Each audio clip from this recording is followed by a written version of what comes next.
জরুল মুফাসসির মফিকুল ইসলাম রানা এবং doctor section of Bangladesh কেন্দ্রীয় কার্যকরী পরিষদের সম্মানিত যুগ্ম আহ্বায়ক অধ্যাপক ডাক্তার খালিকুজ্জামান দীপু সহ সামনে উপবিষ্ট বাংলাদেশ রেড ক্রিসেন্ট সোসাইটির ম্যানেজমেন্ট বোর্ডের সম্মানিত সদস্যবৃন্দ, কলেজ গভর্নিং বোর্ডের সম্মানিত সদস্যবৃন্দ, সিনিয়র শিক্ষকবৃন্দ,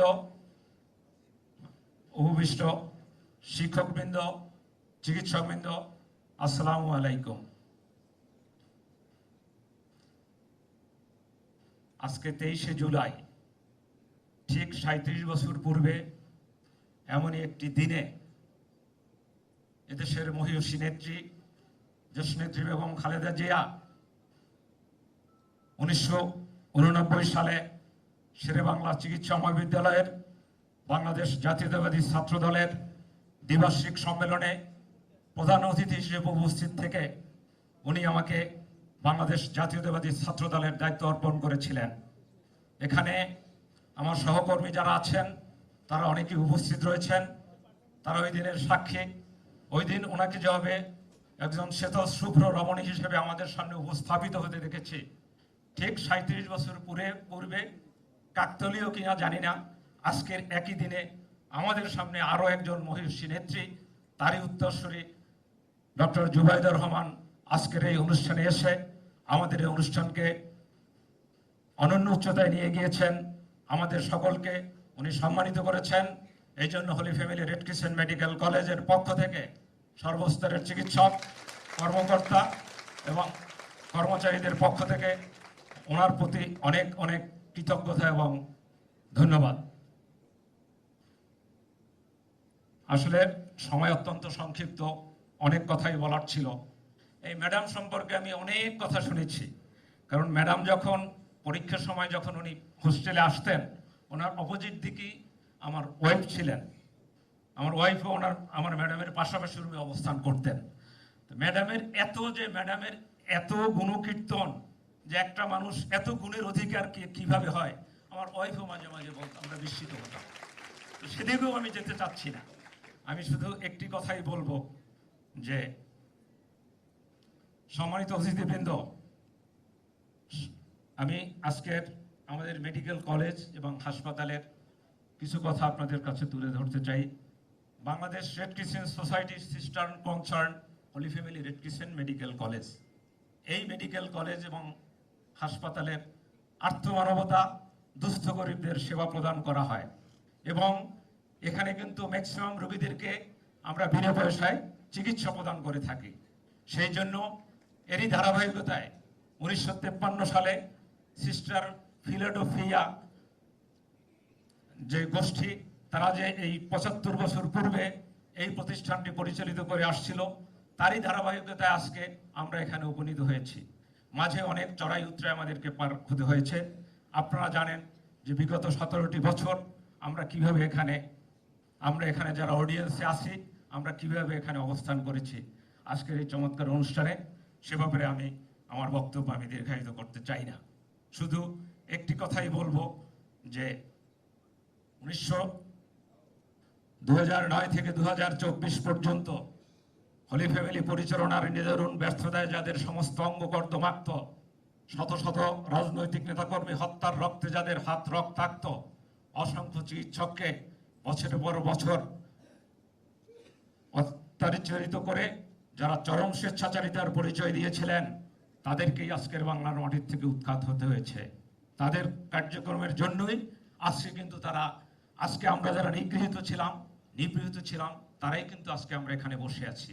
আর যারা সেদিন আস্ফলন করেছিল, আমাদের উপর অত্যাচার করেছিল, আমাদের উপর অবিচার করেছিল, আমাদেরকে 15 বছর 18 বছর যারা প্রমোশন থেকে বঞ্চিত করেছিল, আমাদেরকে মানসিক নির্যাতন করেছিল, তাদেরকে কিন্তু আস্থা করে নিক্ষিপ্ত হতে হয়েছে। সেদিকে আমি যাব না। আমি একটি কথা, মাননীয় প্রধান অতিথি, আমরা কিন্তু আমাদের মনটা অনেক বড়, কিন্তু দীর্ঘ 75 বছর এদেশের আর্থমানবতার সেবা করতে করতে আমাদের কিন্তু আমরা কিন্তু 17 বছরের নিষ্পিষণে আমরা কিন্তু আমাদের যা কিছু ছিল মোটামুটি সবকিছুই আমরা উজাড় করে দিয়েছি। এখন আপনি আমাদেরকে এই 2টি বছর 5ই আগস্টের পরে আমরা কিন্তু এই প্রতিষ্ঠানকে ঘুরে দাঁড়াতে চেষ্টা করেছি এবং করতে পেরেছি। আপনি শুনে খুশি হবেন যে যখন 5ই আগস্টের পরে আমরা যখন দায়িত্ব নেই তখন এই মেডিকেল কলেজ হাসপাতালের কর্মচারী কর্মকর্তাদের এবং চিকিৎসকদের 3 মাসের বেতন বকেয়া ছিল, কিন্তু আপনি শুনে খুশি হবেন সেটা কিন্তু আমরা পরবর্তী 6 মাসের মধ্যে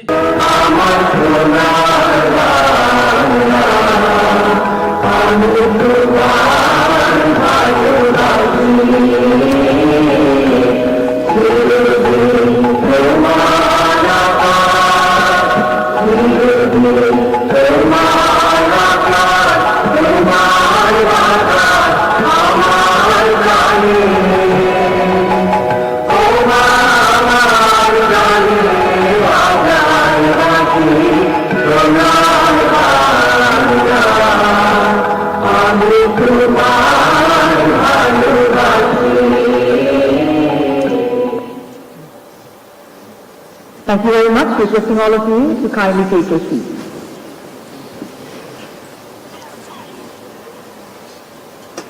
Ladies and gentlemen, to begin today's program, we will now present a special audio visual. This AV captures the journey of Bangladesh's growth, the contribution of foreign investors, and the role of FICCI in strengthening investment, partnership, and prosperity. May I kindly request your attention to the screen.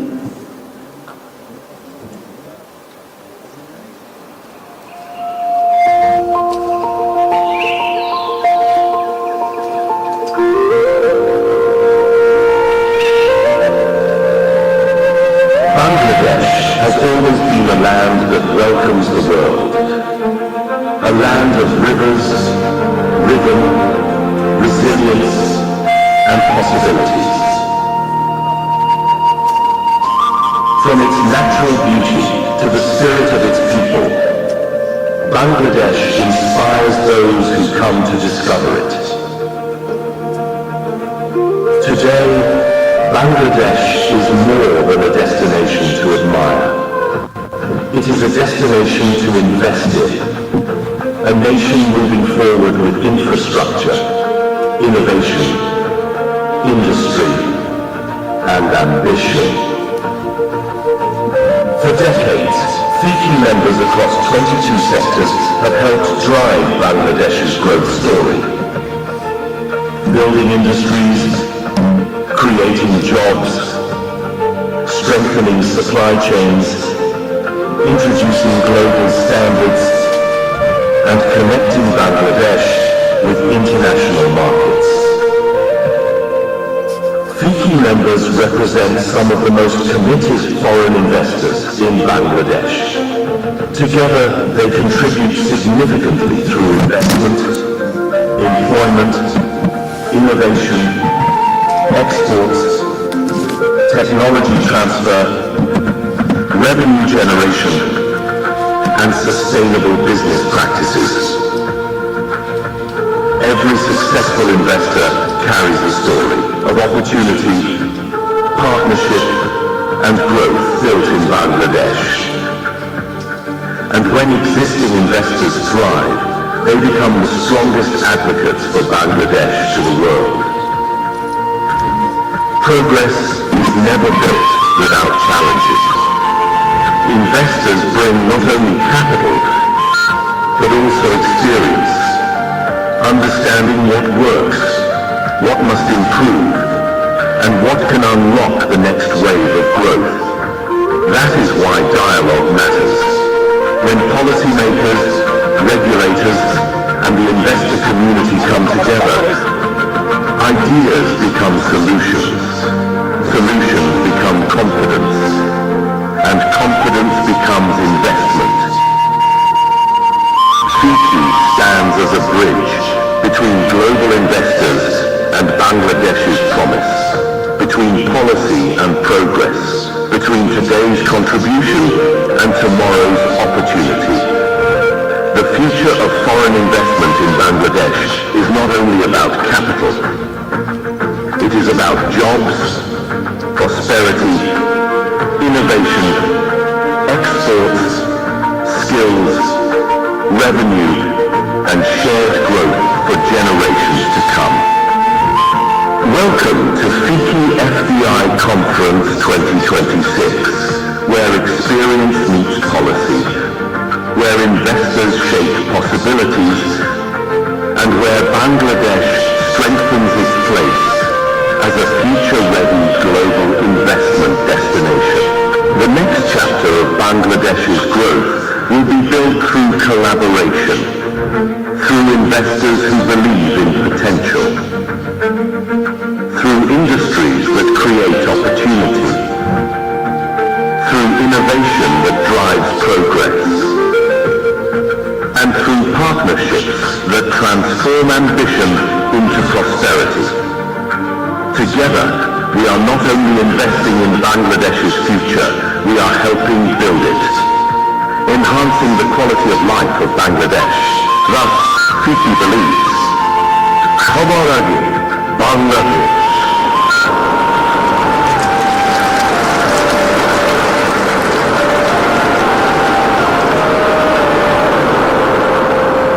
FICCI FDI Conference 2026. Driving foreign investment for jobs and prosperity in Bangladesh.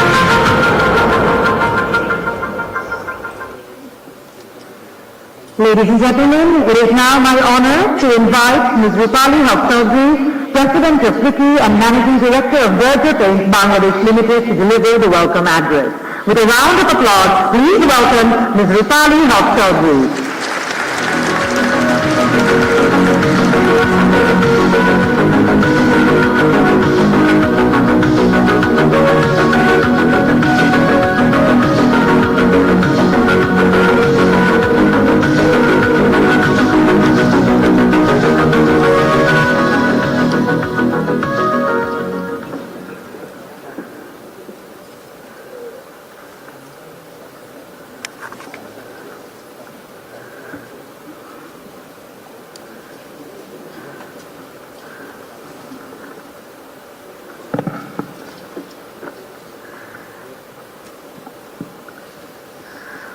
Honorable Prime Minister, Commercial Minister, Commerce Minister, Ambassadors and Diplomatic Community Councillors of FICCI member countries, esteemed members of the Cabinet, respected advisors, distinguished panelists, members of business community, developing partners, ladies and gentlemen, good morning and Assalamu alaikum.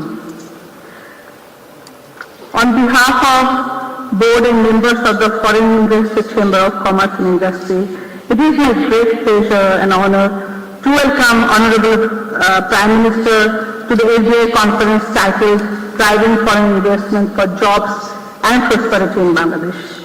We are immensely grateful to the Honorable Prime Minister for taking time out of his extremely busy schedule to join this event. FICCI members, the global multinationals from around the world proudly servicing Bangladesh are overjoyed by your kind presence.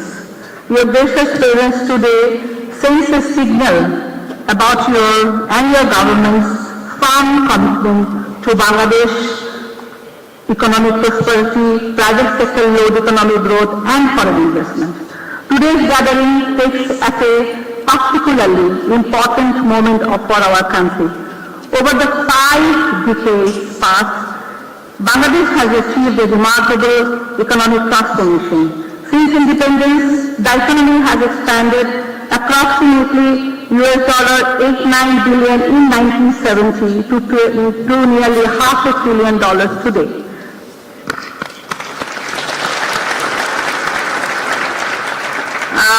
Bangladesh's total merchandise export revenue expanded from less than $1 billion in the early 70s to $48 billion in the 2025 and 26 fiscal year, driven primarily by the ready-made garment sector.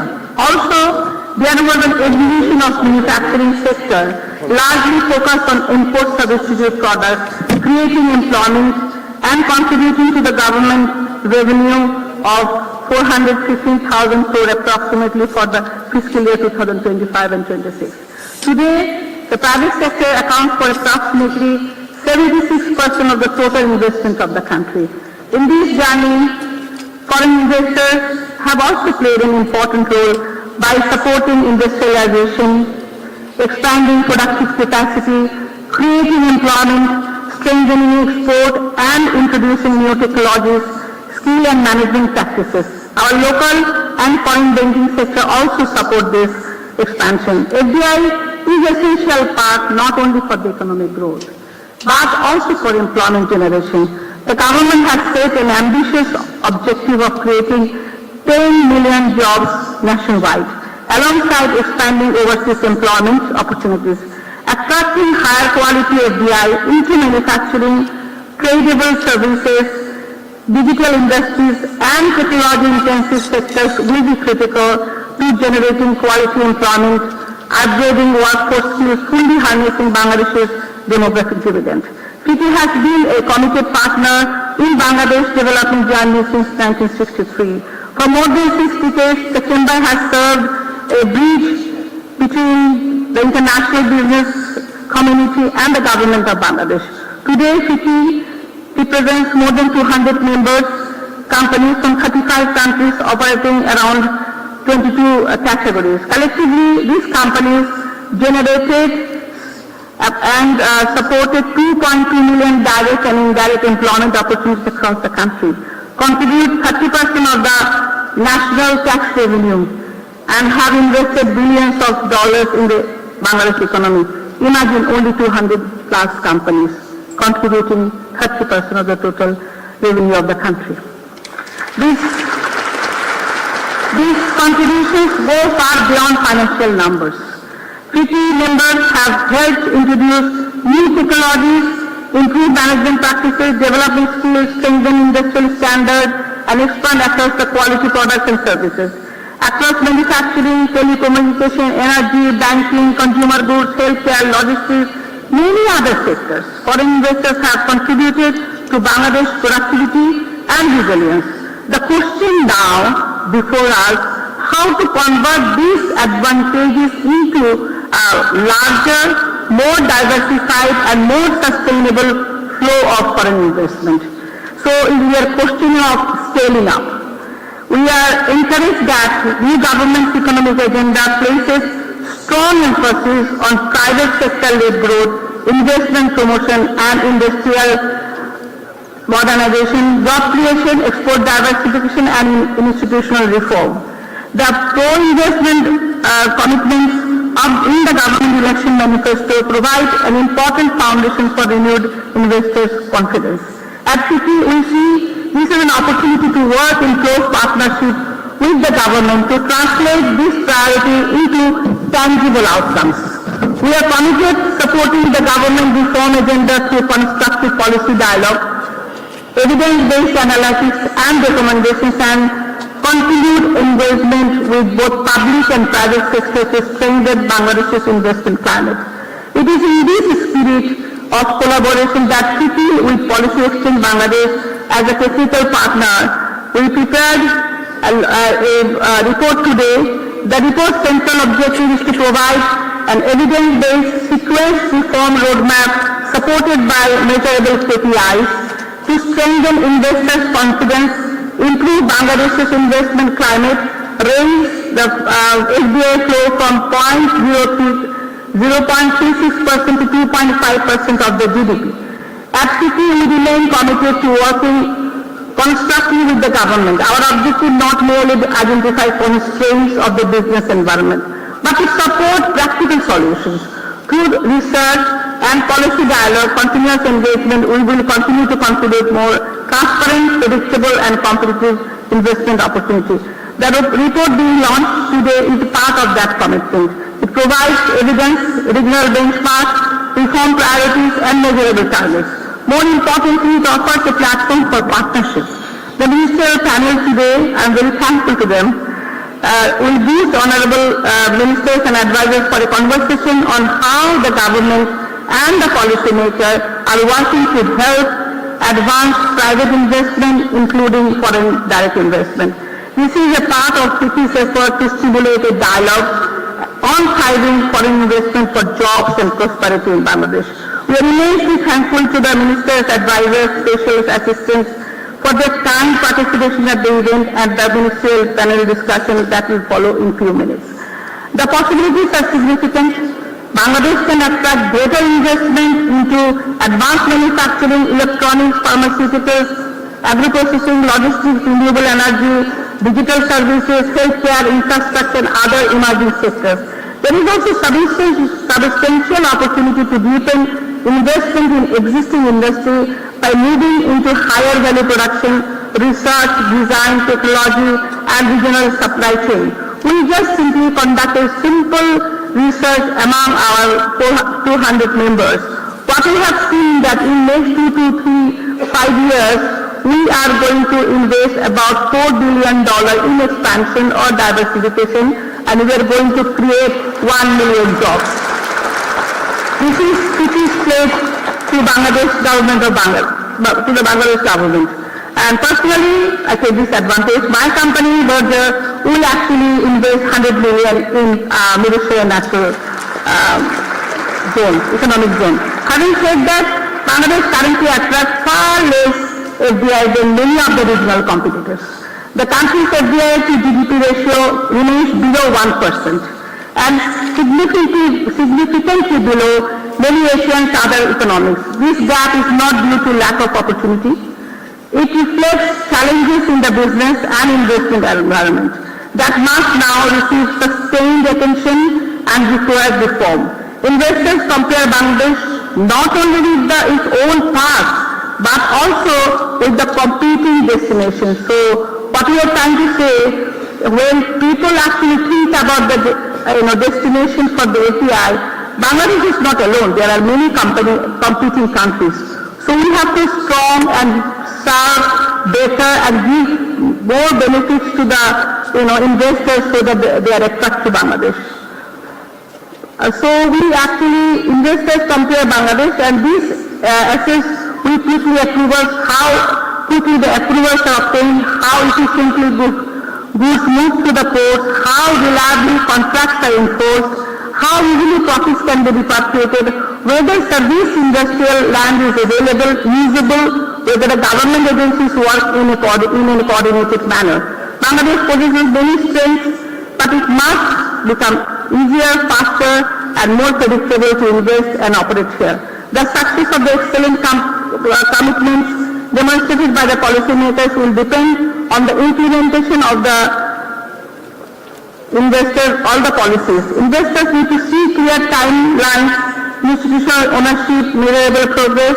Reform cannot be treated as one-time initiative or a response to individual cases. It requires continuous attention at the highest levels of the government. Regular dialogue with the existing investors is also useful. In this regard, we want to have quarterly meetings with our Honorable Prime Minister and also the policymaker. Existing investors are often the most credible ambassadors for Bangladesh. When they expand operations, speak positively about their experience, new investors will definitely take a notice of this message. When they face unresolved difficulties, that message also travels quickly. Investors after care therefore should be treated as seriously as investment promotion.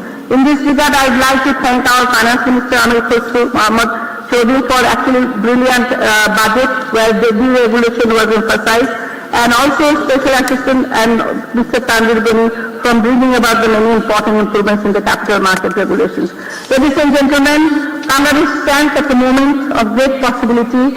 The country has the market, the workforce, the location, the entrepreneurial energy required to become a leading destination of the investment. What is needed now? A comprehensive reform program and its time-bound implementation, policy consistency, reliable infrastructure, particularly in energy, in logistics space, continuous attention to investors' confidence.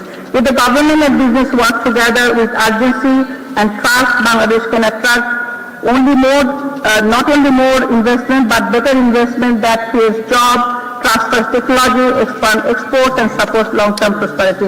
Before I conclude, I would like to reiterate that wealth accumulation, which is the global phenomena, by business houses must have a trickle-down effect. by pulling the people from the below the poverty line. We must continue to create employment, and one day they will become consumers of the country, which will increase the domestic consumption. On behalf of CP, I reaffirm our commitment to being a trusted partner and Bangladesh SBI's ambassador in this journey.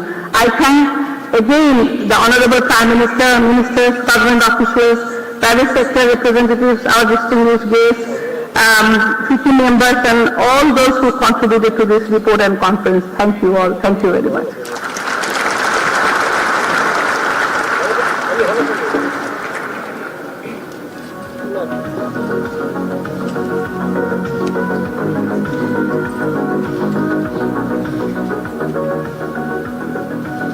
Thank you very much, Ms. Rupali Mastoji, for your valuable welcome remarks and for setting the tone for today's important discussion.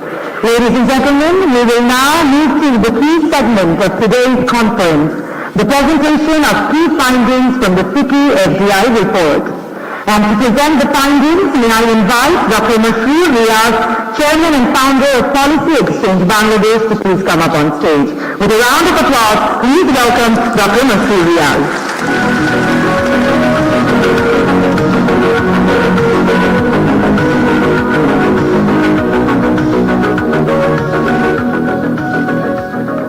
Thank you. Honorable Prime Minister, Ministers, Advisors, Special Assistants, FICCI President, members of FICCI, distinguished guests, ladies and gentlemen, Assalamu alaikum, and a very good morning to you all. It is indeed a great privilege to present before the Honorable Prime Minister and also this August gathering, which includes our best investment ambassadors, the existing foreign investors in Bangladesh. Over the next 12 to 14 minutes, I would highlight the central messages emerging from the report FDI for a New Bangladesh, Roadmap to a $15 billion vision. A report jointly prepared by FICCI with technical support from Policy Exchange. This report examines how FDI can help contribute in Bangladesh's economic aspirations. It assesses where the country stands with regard to its investment climate vis-a-vis its peers in Asia, and it outlines the policy and institutional actions that are required to advance the government's priority in private and foreign investment agenda. With the new democratic beginning since February 2026, Bangladesh stands at a crossroads facing a new economic era. Having transformed from an agrarian economy to a $500 billion one, the question before us is no longer growth, but it is how we can attract high-quality global investments. The next decade will not be defined by who produces the cheapest goods in the world, but it will be defined by those who can attract global capital, leverage technology, and innovation. So the discussion today, therefore, is not only FDI, it's about how we can position Bangladesh as a compelling investment destination for the world and thereby turn it into an economic powerhouse. To understand why FDI matters for Bangladesh, we have to look back at the last 5 decades as well as the aspirations going forward. The economic liberalization, building on the economic liberalization, initiated by the government in the late 1970s, and I must highlight a BNP government led by late President Ziaur Rahman.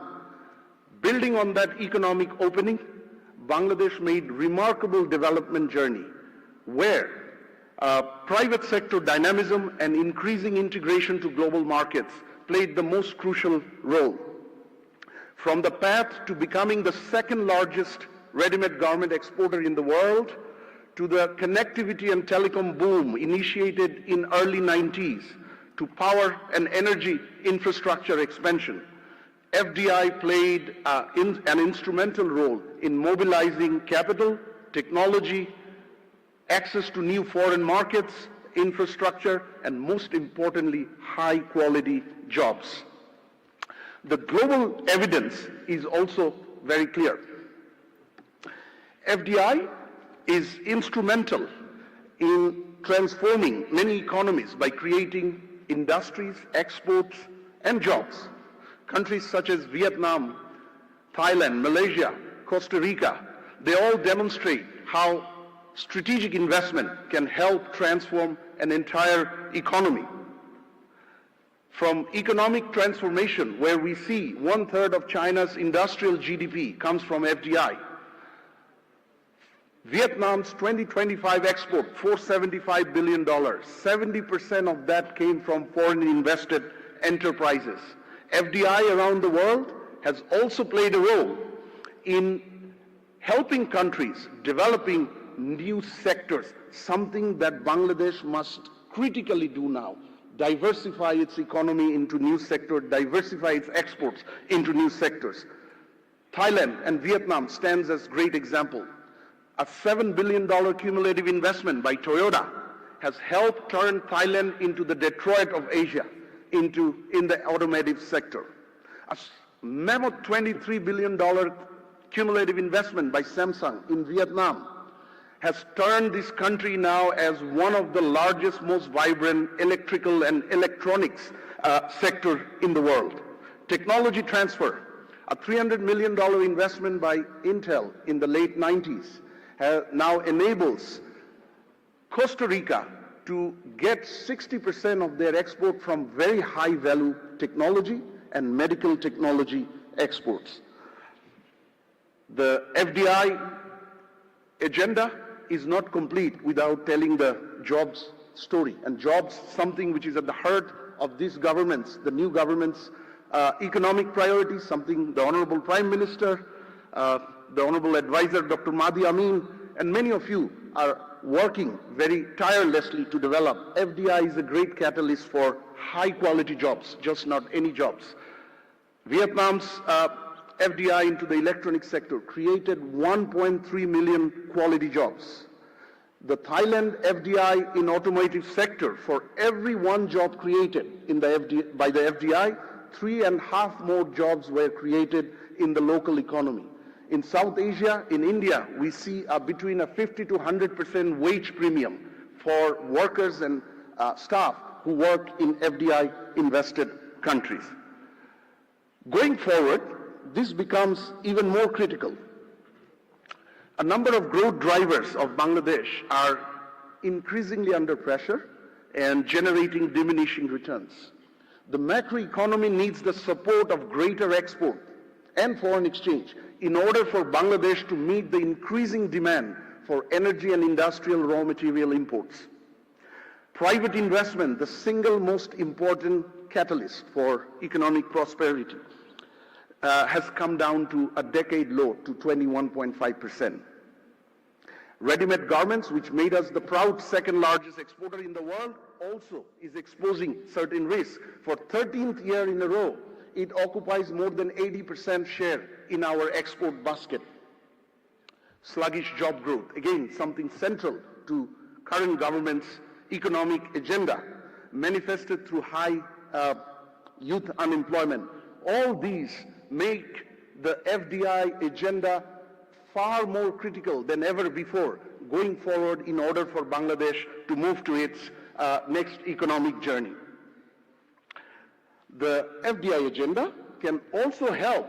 It can be in delivering the BNP government's election manifesto. It can become a catalyst to deliver, help transform a number of economic priorities that the agenda puts forward, from a $1 trillion economy to 10 million jobs to 35,000 megawatts of regular and renewable power to 15% of GDP, elevating the tax revenue to 15% of GDP, and creating infrastructure and industrial diversification.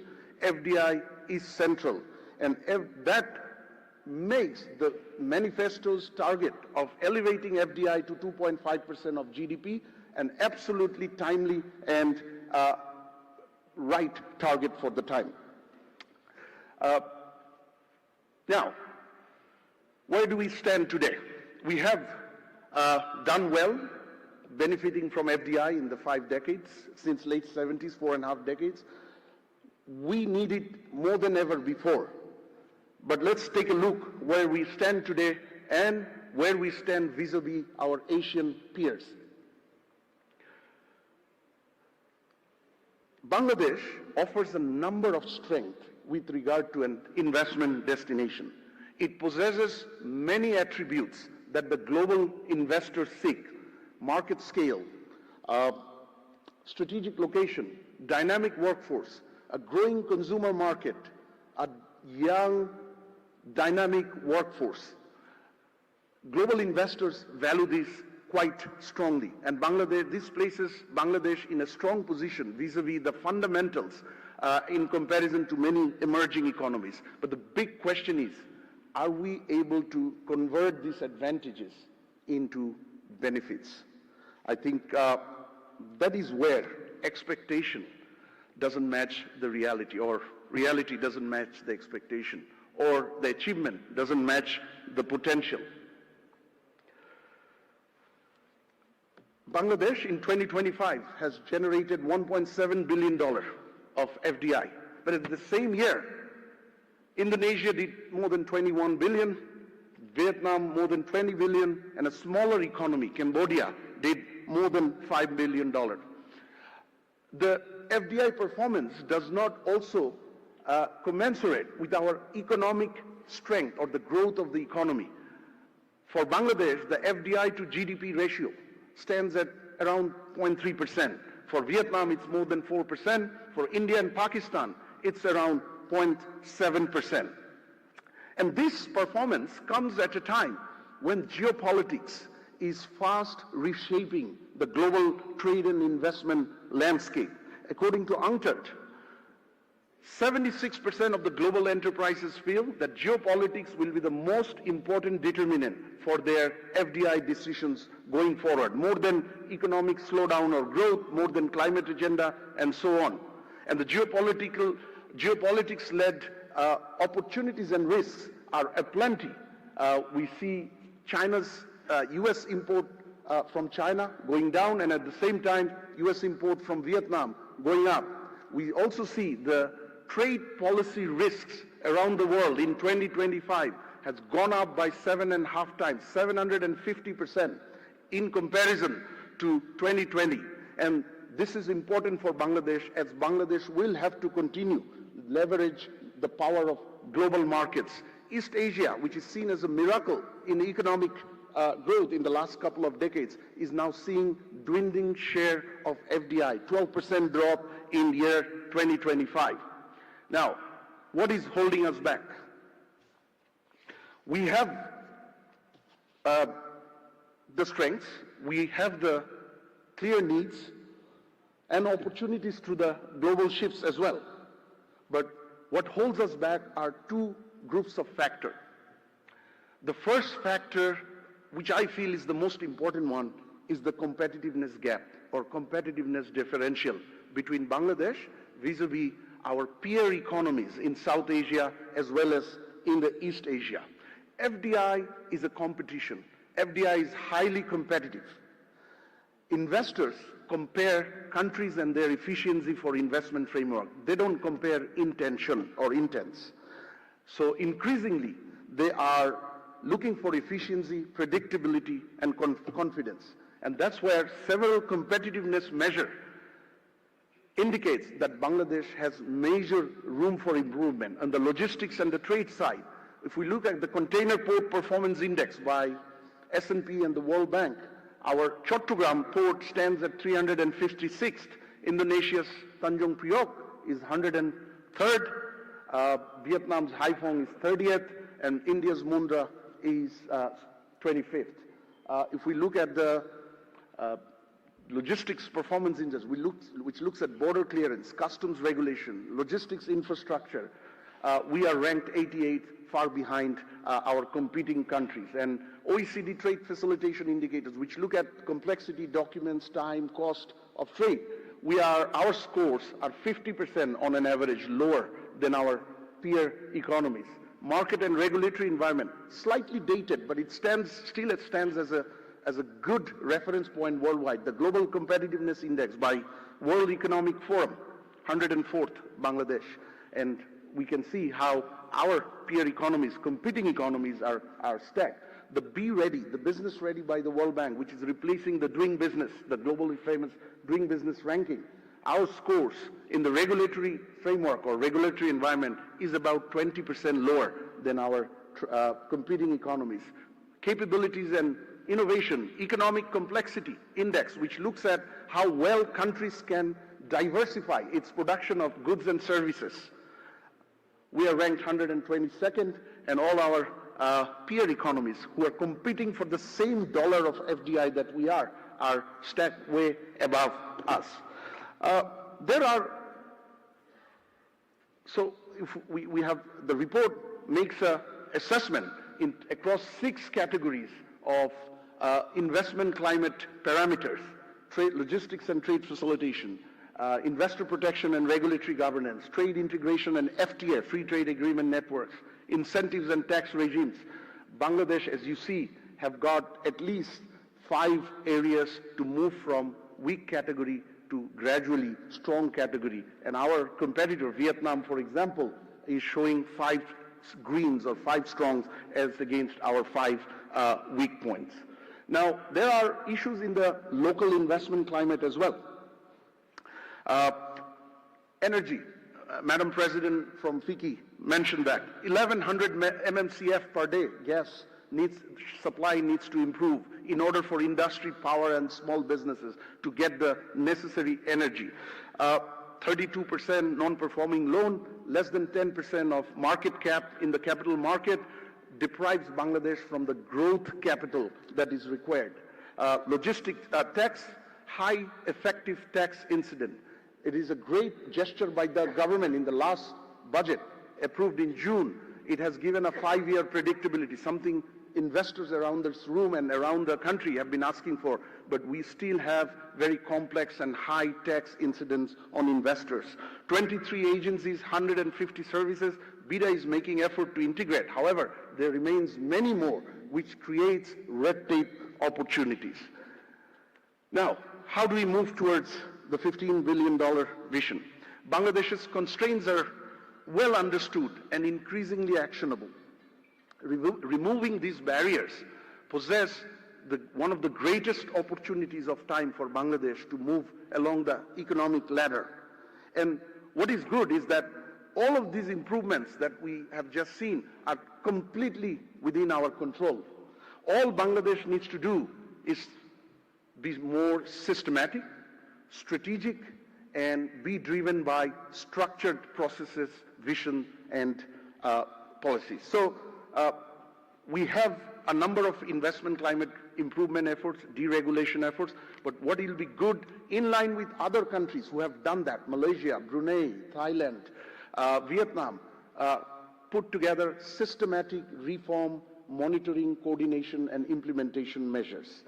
For example, FDI or Investment Coordination Council, dedicated reform team, not committees, reform teams, clear institutional role and accountability. Going beyond business as usual approach, that's no longer what got us here in the 4.5 decades, is not going to get us to the next level. We need to be more strategic, smarter, and that's where we need to introduce improvement efforts for global rankings. Those indicators I have shown, or global ratings position by Bangladesh, which greatly influence foreign investors around the world. We now have a great tailwind, advantageous geopolitical position. Bangladesh must take advantage of this favorable geopolitical position. We have a Japan EPA, we have a US trade deal. There are great opportunities offered by both, and we must be able to take advantage of these geopolitical tailwinds. And systematic vision, I think the BNP manifesto provides a great structured vision, but more is needed, like a national investment policy, national investment law, and many other structured areas such as that one. Now, reforms, I'll finish in next 1.5 minutes. The reforms we undertake today is going to give us the dividends tomorrow. And we have seen around the world more reforms lead to more FDI leads to prosperity. Just some example from around the world and what applies for Bangladesh. A 1% increase in trade openness through trade reforms can increase FDI by more than 3%.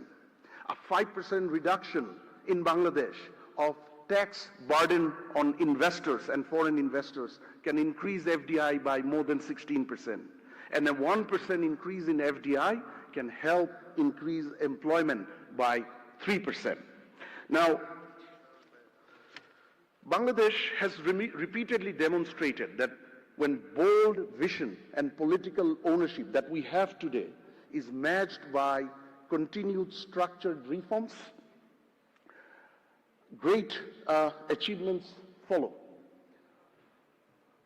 The BNP has rolled out a very inspiring manifesto since very inspiring motto since February, which the audio visual showed, Shobar Age Bangladesh. The reforms and the strategies we undertake today with regard to FDI is also going to determine whether Bangladesh becomes also the first in the minds of global investors when they think about their FDI destination tomorrow. Globally, we have seen FDI is like a sensitive, care-looking child. It goes where it feels safe and it stays where it is treated well. And overall, investment follows confidence and prosperity follows investment. Honorable Prime Minister, ladies and gentlemen, thank you very much for your kind and patient hearing.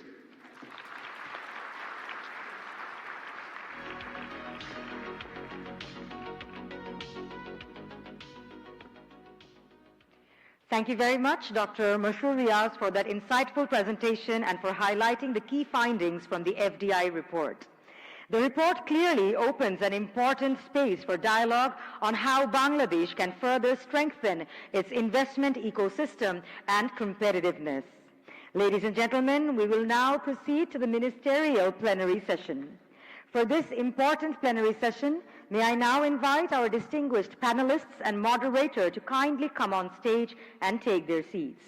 Our distinguished panelists are Mr. Rehan Asif Asad, Advisor to the Honorable Prime Minister, Post, Telecommunication and IT, Mr. Khondokar Abdul Muqtadir MP, Honorable Minister for Commerce, Industries, Textile and Jute, Dr. Rashid Al Mahmood Titumir, Advisor to the Honorable Prime Minister on the Ministry of Finance and the Ministry of Planning, Mr. Chaudhry Ashik Mahmood bin Haroon, Executive Chairman of BIDA and DESA, Mr. Tanvir Ghani, Special Assistant to the Honorable Prime Minister for Investment and Capital Markets. This session will be moderated by Dr. Mahdi Amin, Advisor and Spokesperson of the Prime Minister's Office. Requesting Dr. Mahdi Amin to take all the distinguished panelists and come on stage.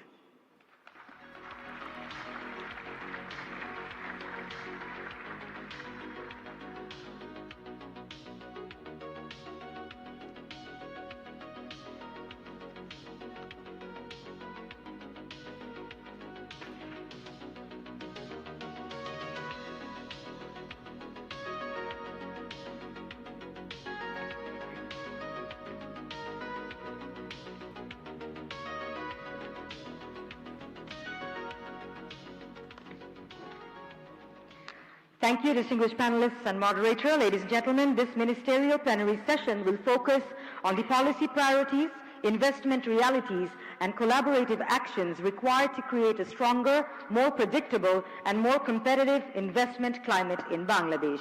I now hand over the session to our moderator, Dr. Mahdi Amin. Thank you. Good morning, ladies and gentlemen, distinguished guests. Excellencies, Honorable Prime Minister of Bangladesh, thank you for being here today. I greatly appreciate FICCI for organizing this, in a way, historic event. Historic because the current government that we have that came in power for governance through a free, fair, and credible elections about 5 months back.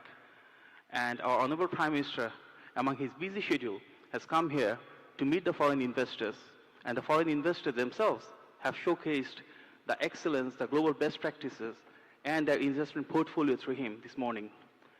The panel that we have, the ministerial panel, this in itself is a bit unique one. It was supposed to be different. When FICCI approached me first time to have this event, it was supposed to be the investors talking and the policymakers listening. And in the last moment they changed it and they say there is a demand that the policymakers will speak and the investors will listen to them. I think the next time it will be more interactive. We both speak and exchange our ideas, but it is in one way is also testament to the incredible faith that the people have on the government and that the policymakers need to share the ideas that we have, the vision that our Honorable Prime Minister holds, which was manifested in the manifesto. If we see the panelists here today, we all have a bit unique portfolio as well. The portfolios that we have, those are blended with different multiple ministries, and this is first time in the history of Bangladesh as well.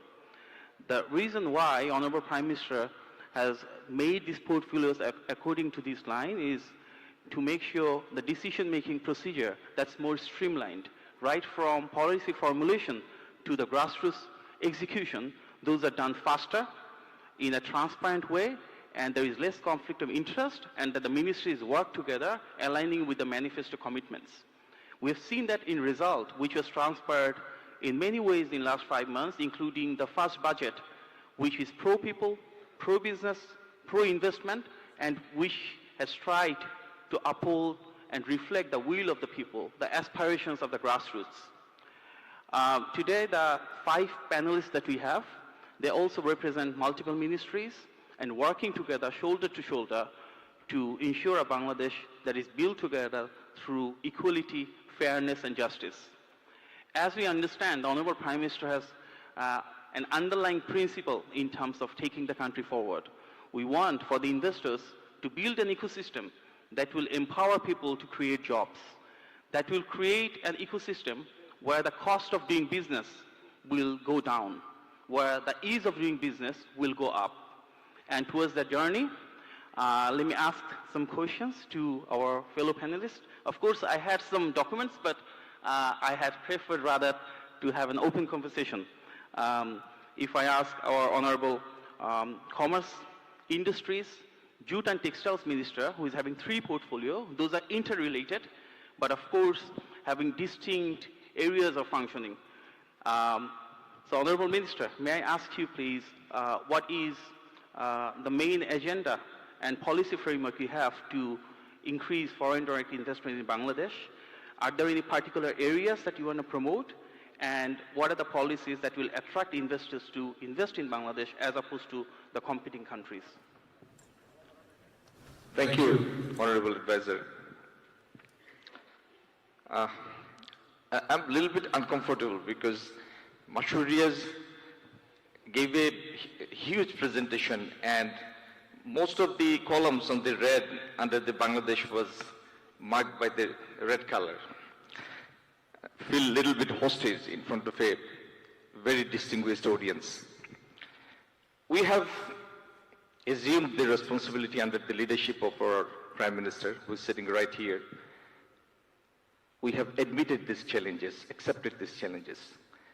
And the pivotal challenge we have in hand is to convert this territory, this country, into an investable one, to create appeal to attract investment, not only foreign investment and both direct and domestic investment. We have quite a few agendas. First of all, we are going to create an easiness for the investors by simplifying all the processes that has been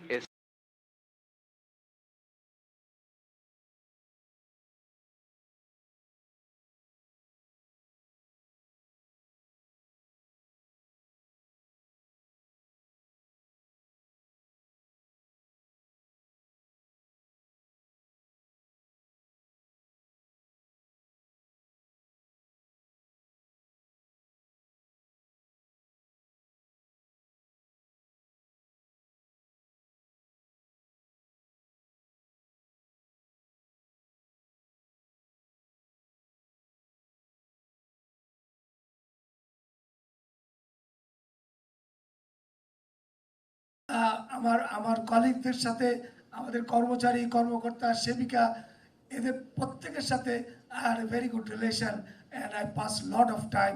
আমি বাসায় অত সময় ব্যয় করি নাই যতখানি আমি এখানে সময় ব্যয় করেছি। আজকে আসলে আমাদের পূর্ববর্তী বক্তা, বিশেষ করে এই অনুষ্ঠানের যিনি সভাপতি, উনি এত বক্তব্য, লম্বা বক্তব্য দিয়েছেন, আমাদের সব কথা কিন্তু উনি বলে ফেলেছেন। আমার বলার কিছু নাই, মোটামুটি উনি দাবি দেওয়া এবং অন্যান্য সব কথা বলে ফেলেছেন। এবং পরবর্তীতে আরেকজন বক্তা খালেকুজ্জামান দীপু, উনিও অনেক সুন্দর করে বলেছেন। আমি অত ভালো বক্তা না, যার জন্য আমি বলার মতো তেমন বিষয়বস্তু নাই। তবে আমি আজকে যেহেতু এখানে মাননীয় প্রধান অতিথি, আমাদের অত্যন্ত কাছের লোক আজকে, এবং মাননীয় সমাজ কল্যাণ মন্ত্রী এখানে আসেন, সেজন্য আমি কিছু কথা বলতে চাই। মাননীয় প্রধান অতিথি, আপনি যেহেতু চিকিৎসক, আপনি জানেন যে একটি মেডিকেল কলেজের ল্যাবরেটরি হলো হাসপাতাল। এই মেডিকেল কলেজটি কিন্তু is running nicely, but the laboratory is sick. আমাদের যে medical college hospital is not running properly, সেই জায়গাটায় আমাদের অ্যাড্রেস করতে হবে। কারণ যদি একটা ভালো হাসপাতাল না থাকে, কোনোদিনও সেখান থেকে ভালো চিকিৎসক তৈরি হবে না। আপনার জানার জন্য বলি, মাননীয় প্রধান অতিথি, আমাদের এই হাসপাতালে বিগত দিনে 300 জন কর্মকর্তা, চিকিৎসক, তারা এখান থেকে তাদের সারা জীবন চাকরি করে চলে গিয়েছেন। তাদের একমাত্র প্রাপ্তি ছিল গ্র্যাচুইটি, 1 টাকাও তারা পাননি। বর্তমানে এই হাসপাতালে 92 কোটি টাকা গ্র্যাচুইটি বাবদ ঋণ আছে, যেটি আজকে মাননীয় যিনি সমাজ কল্যাণ মন্ত্রী আছেন, যদি একটু সুদৃষ্টি দেন, আমাদের এই সমস্যা কিন্তু সমাধান হয়ে যেতে পারে। মাননীয় প্রধান, productive policy predictability, which was absent for so long. And any investor wants to see a stable, predictable scenario where he can base his long-term investment planning. Under this government, we can assure you that you will see policy predictability and a stable, coordinated policy framework combining both private and public sector together. I think we have a lot of distinguished panelists here. I won't take more time. To put it simply, that we are working day and night to make this country an investable one, and you will see the reflection in the coming months and coming years. Thank you very much. Thank you very much. Yeah, that's very insightful. Thank you. May I now turn to the Finance and Planning Advisor. We all hear about reforms, and the BNP government has come to governance with two history contexts. One is, after about 2 decades, we now have a truly elected government having an overwhelming people's mandate. And other one is, if we see the history of reforms in Bangladesh, the 2 times which started was the massive deregulation in late 1970s by Sheikh President Ziaur Rahman, and early 1990s by former Prime Minister Begum Khaleda Zia. So that is the legacy of BNP, leading reforms in every history juncture of Bangladesh.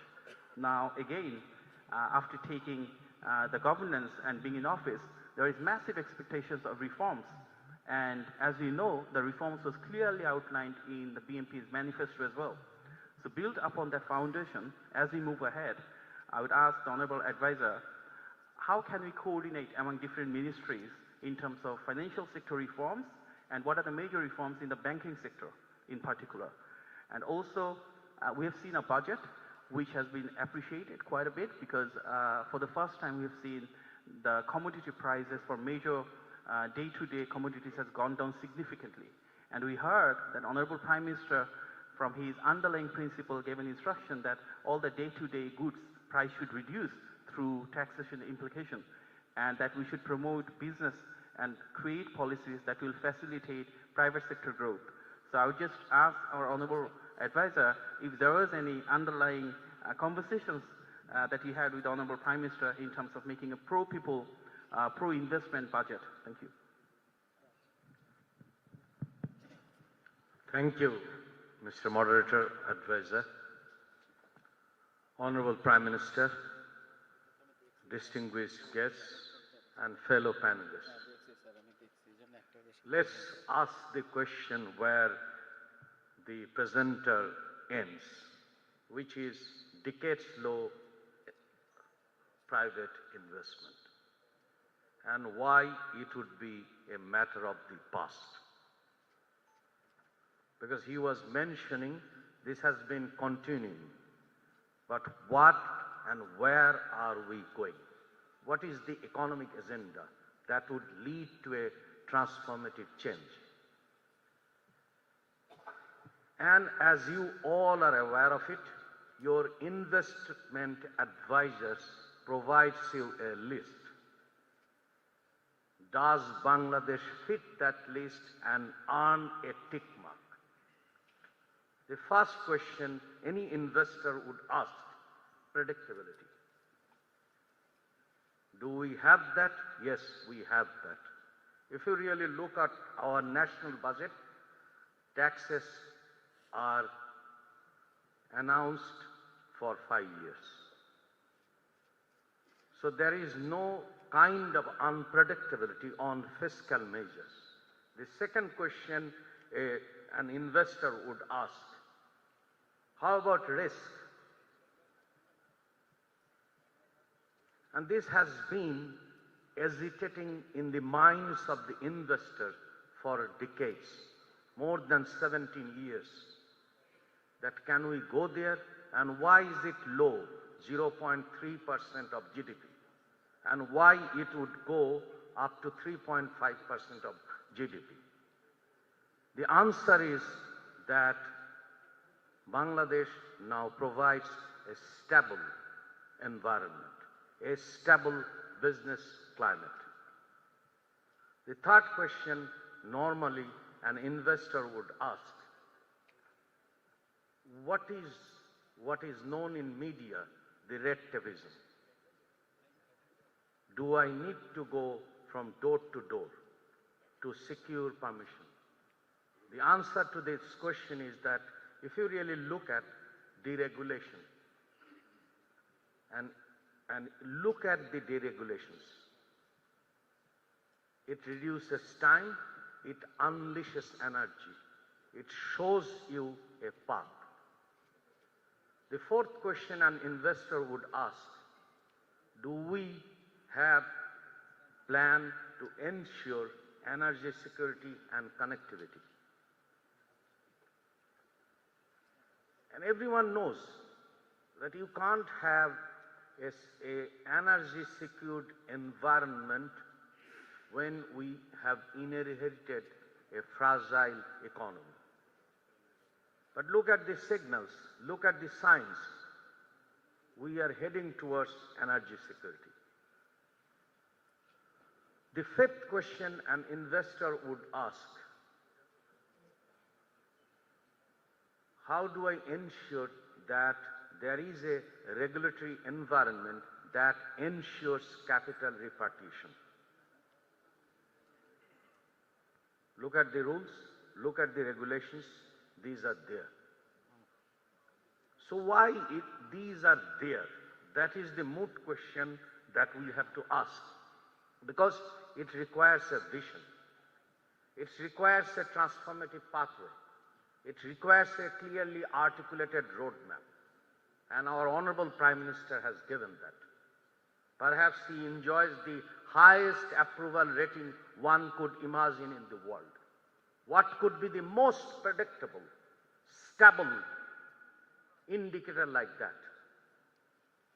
Because if you really look at the cases that have been shown from China to Vietnam to anywhere, it's about having a governance system that reflects people's mandate, that ensures legitimacy, that provides you a model where you and we and everyone can thrive.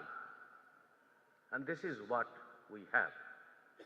And this is why everyone is confident that people have started talking about what is the destination where my investment is secured, What is the destination where my investment would be increased? What is the destination where my investment would have a multiplier effect? And these are clearly laid down. This is what is not about rhetorics. This is about walking the talks. And we have that in Bangladesh. Thank you. Thank you, Mr. Moderator. Thank you very much. Thank you. I'll now turn to our ICT advisor. As you know, there are some signature programs like Family Card, Pharmacy.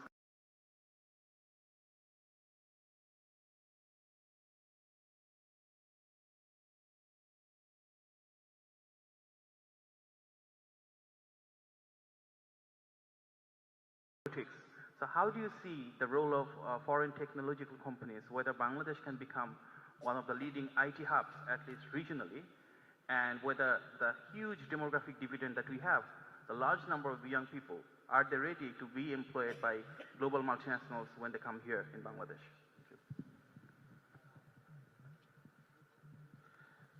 Thank you, Honorable Advisor, and good morning to everybody.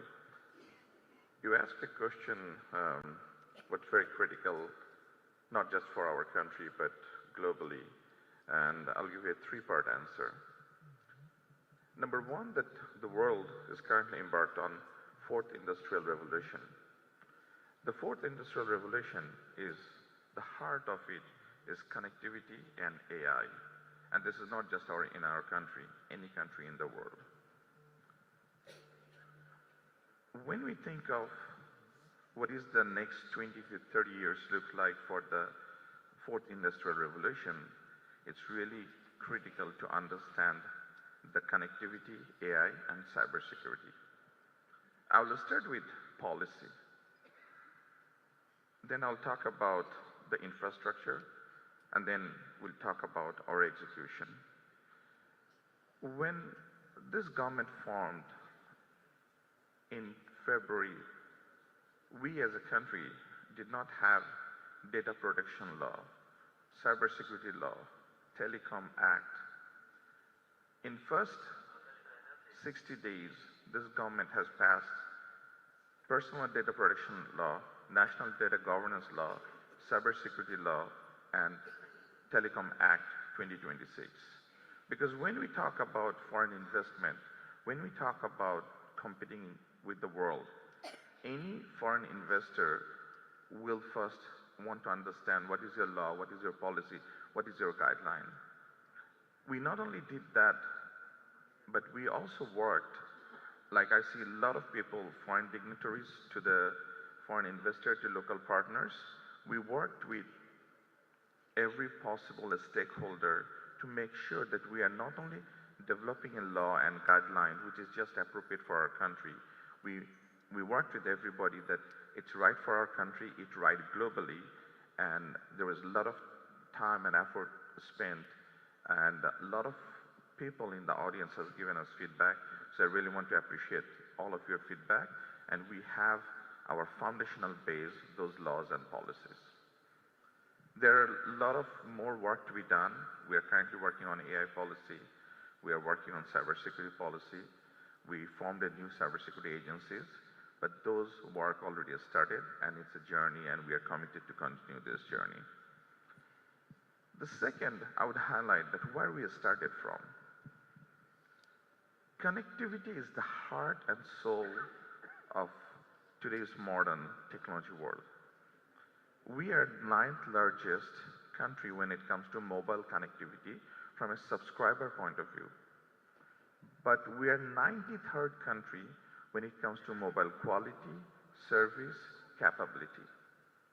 When it comes to broadband, we are 20th largest country from a subscriber point of view, but we are 97th or 143, depending on which international index you look into.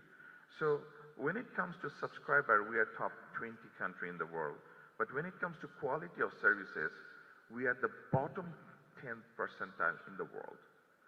We will not be able to attract and compete unless we improve our connectivity. We start working on looking into connectivity while We are visiting the stall on the back that Grameenphone, Robi, Banglalink, Teletalk, all start improving the network quality. We just saw a demonstration of the 5G network. We saw that how we are rolling out the Starlink. And I want to highlight this thing very carefully that, see, Banglalink is launching the connectivity with Starlink, that ubiquitous connectivity. Our government, that when we received this request, the American Embassy brought this to our attention. The Banglalink has sent this request to us. Within 2 weeks from receiving the application, from all the approval and processes done, and they start piloting, and inshallah will be launching very soon. So this goes back to what Honorable Financial Advisor said to us, that we are really looking into opportunities where we cut the time and the cost and go to market and prove to the world that Bangladesh is ready for business, and we really committed to that. Second thing we'll say that our broadband position. Our broadband is one of the weakest link for our country. Our submarine cable capacity is one of the weakest link for our country. Our interconnectivity among the cities and the last mile is challenge for us. We understand that. We are putting together a plan. As we are improving on the wireless side, we also want to work on the wireline side, and our target is within next 18 months to 24 months to take broadband to 80% of the population with 50 to 100 meg and higher. Second thing I would highlight is that a country in today's world cannot embrace the future without having a DPI, digital public infrastructure. Sadly today, Bangladesh is probably one of the few countries in the world who does not have a DPI, digital public infrastructure. Honorable Prime Minister highlighted that in his speech in February 6th in Intercontinental, when BNP released the manifesto, that we are committed to build the connectivity, and we are also committed to build digital public infrastructure. We have started our work, and God willing that we will ensure that every citizen in this country, one citizen, one ID, one digital wallet, within next 18 to 24 months. We already started this work.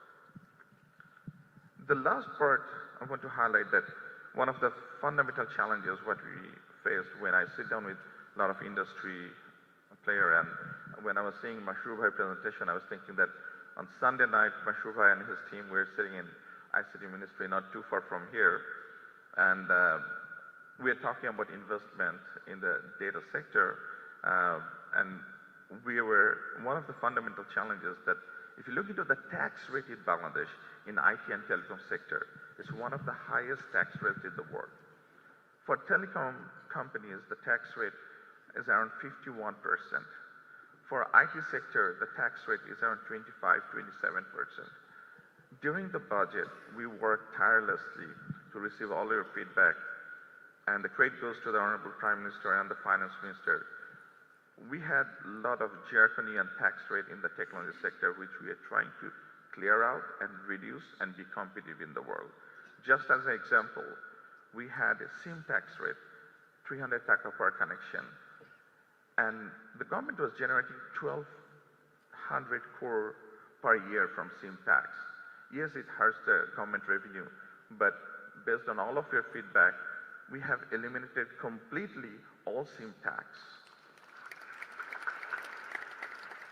Not only we eliminated the SIM tax, we also laid out that over the next 5 years, what would be the tax rate in this IT and telecom sector. And the last thing I would share that globally there is an index called ITU Index, International Telecom Union Index. They start producing this index from 2009. Just last week they have produced this year number, and Bangladesh went up from 64 points to 68.2 points. 4 points, this is the highest ever increase for Bangladesh, yearly jump since 2009 that ITU will start improving this index. And this credit goes to all of you who are sitting in this room and everybody who's working in this industry. We just started our journey. We are not there yet. And it will not be easy. It will be painful. And we have a lot of work to do. But what I can promise you, what Mahdi-bhai asked, that the fourth industrial revolution is all about connectivity, AI, and cybersecurity. We are putting together our policy. We are updating our laws. We are changing our tax rate. And we will do everything needed in the connectivity, in digital space, in AI space, to make sure that we are not only creating the next economy, digital economy in this country, but we are in the best in the world, inshallah. Thank you so much for the detailed policy pathway. Thank you for the policies. I will now look into Mr. Ashik Chaudhry, BIDA chairman. We all know there has been an initiative to merge BIDA, Bangladesh Investment Development Authority, Bangladesh Export Zones Authority, and Public-Private Partnership Authority to one flagship entity, which is Invest Bangladesh, and that scope will go further as we move ahead. So what are the benefits for both foreign and domestic investors for having this one entity? And moving forward, how long will it take to get the new entity functional? Thank you. Thank you. When you're young, if you have seen the cartoon called Captain Planet, where powers combine, you create a superhero. So we're precisely trying to do that. And if you look at all the other markets which Mashroof showed as competitors, none of them have multiple investment promotion agencies. It's a very old school concept. We've had numerous feedback from the market, from FICCI, from Kotra, Jetro, anyone you talk about, that having multiple agencies and multiple touch points within government makes it very difficult for investors to figure out where do they go for problem X, Y, Z. So Invest Bangladesh was built behind that idea that if we build a stronger entity that has a stronger influence and a stronger voice inside the government, it will be able to uphold the interest of a lot of our investors. There's an interesting case study in early 2010s. Rwanda did very similar exercise. They merged all their investment promotion agencies. At that point, World Bank had the Ease of Doing Business Index. The next year, their ranking went from 158 down to 45. And the major factor behind it was effectively the merging of the agencies. So clearly there is a connectivity between what we are trying to do versus what we have seen as a success model across the world. Now, it also gives us some additional flexibility. We've talked about a lot of things, like getting the licenses done in 14 days. We needed the legal backing to be able to do that. You have seen we have tried to privatize a lot of our government assets, which we're not necessarily doing the best. And as we, as a team, do believe that business should be done by the business sector, we're here to help and facilitate. So this new law and this new institution allows us to privatize a lot of government's assets in a much faster pace. It also enables us to do things like free trade zone. And then finally, I think also in the presentation there was this idea of our ranking relative to the other institutions. What we have created as part of this institution is a research wing which will entirely focus on making sure we are well ahead of our competition in terms of rankings and future production. Now, if I may take this, this bill, as you have asked originally, the bill was passed last Thursday from the Parliament, so thank you to the leadership and also the parliamentarians for allowing us to do that. We do expect Invest Bangladesh to be in effect within the next 2 weeks and the new organization to start its journey. As we start our journey, I do want to leave a request to the audience. We all are very blessed to be here in our own roles. We don't take it very easily, we do take it very seriously, and we are trying, as you hopefully can see, trying to operate as one team. Operate with a very single-minded approach of taking the economy to the next level, creating jobs and bringing investment. What we do need is your help. We need you to be part of the team. As it has been mentioned many times that the existing investors are the ambassadors for us. not only in Bangladesh, but in the boardrooms of New York or London or in Davos, anywhere we go, you have a much better control on the narrative of what Bangladesh is about. So be part of our team. Our request is, of course, please challenge us, please give us feedback, please say these things are not right. Ease of doing business is very difficult. Doing business in Bangladesh is definitely not easy. We will take those feedback. But at the same time, what we really hope that you will do is to share that we are trying to get better. We are trying to work as one team. We are trying our best to give the best possible investment climate in Bangladesh, and we're really open for business. So that's my request for all of you. Thank you. Thanks very much for the detailed explanation. Thank you. I will now turn to Special Assistant to the Honorable Prime Minister on Investment and Capital Markets. As you know, there is a new vision of having foreign investment in the capital market, and also there are aspiring local companies who are successful and high-flying to go abroad as well. What are your plans to facilitate both incoming and outgoing investments surrounding the capital market? Thank you. Okay. Thank you, Advisor Badi. First of all, from a financing standpoint, let me just go back a few decades in terms of what's been our regular practice. Historically, Bangladesh has solved all its financing needs through bilateral, legally binding lending contracts with multilaterals, the World Banks, the IMFs. That system has worked and worked well, and here we are at a $500 billion GDP.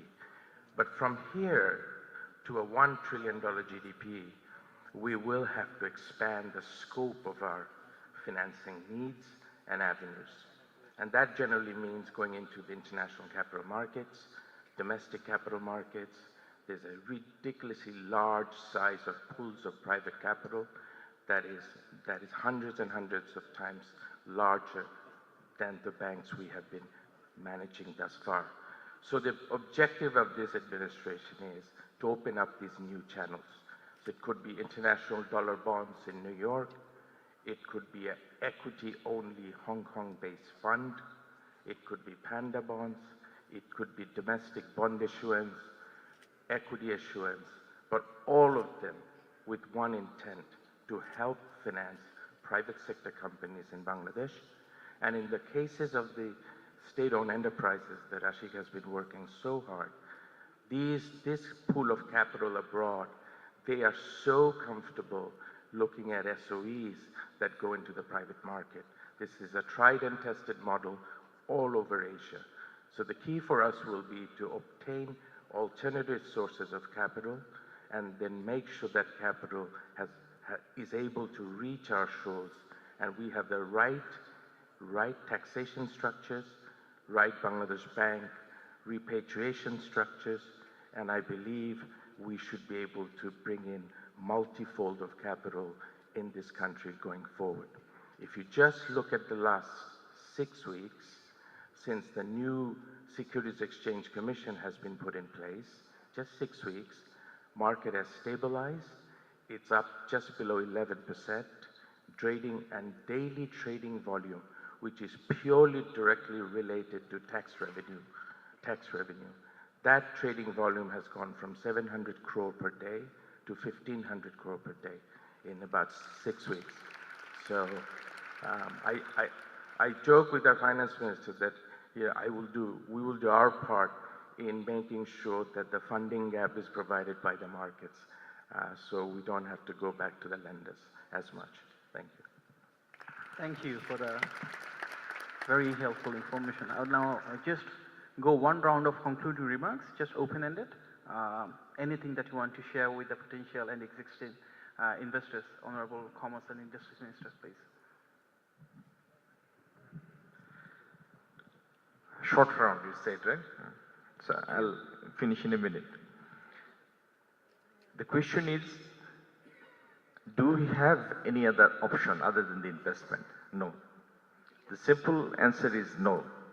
Because we have to have a CAGR, compound annual growth rate, of more than 8% if we want to reach $1 trillion economy by 2034.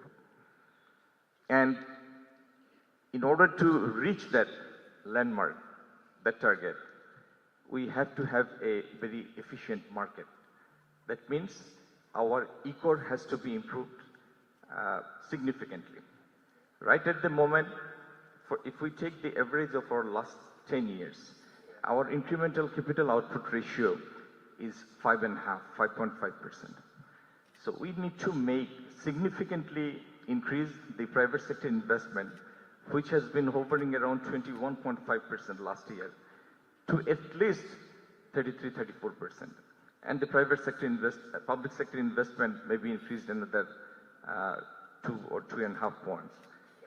Combining both the private and public sector investment, if we can take it to around 40 and then improved ECOR, we can expect to reach that landmark of $1 trillion economy by 2034. So in order to have that scenario, realize that dream and vision, our only agenda in hand is to convert this territory into a really investable one. What I and my colleagues told you in the last half an hour, we are not, none of this is soundbite. We are going to implement it, and we will, by implementation, this country, in next couple of years, you will see the investors from around the world are flocking together with investments in not one sector, not in ready-made garments, not only in leather, not only in jute, but in the digital economy as well. Thank you very much. Thank you. Thank you, Honorable Minister. Honorable Finance and Planning Advisor, anything as concluding remarks, please? Thank you, Mr. Moderator.